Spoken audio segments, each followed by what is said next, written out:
سورہ حمد کے بعد سورہ انبیاء کی تلاوت شروع کی اور فرماتے ہیں کیوں نہ سورہ انبیاء کی تلاوت کرتے کہ آج علی کی محراب عبادت میں صرف علی نہیں تھے بلکہ 1,24,000 پیغمبر علی ابن ابی طالب کو لینے کے لیے آئے۔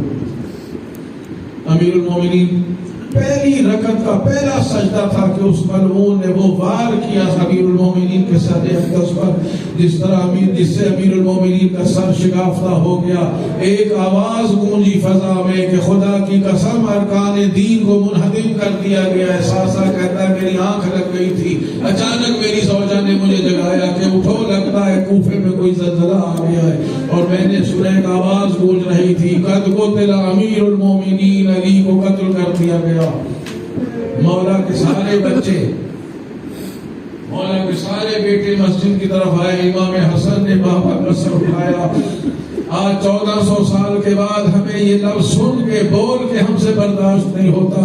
خدا جانے حسن جیسا بیٹا اور جس کا علی جیسا بابا ہو، امام حسن اور حسین کے دل پر کیا گزر رہی ہوگی۔ امام حسن نے بابا کا سر اٹھا کے آغوش میں رکھا، چاہتے ہیں بابا کو اٹھائیں، مگر مولا نے قیامت تک کے لیے ہمیں درس دیا کہ حسن بیٹا پہلے ان کو نماز پڑھائی۔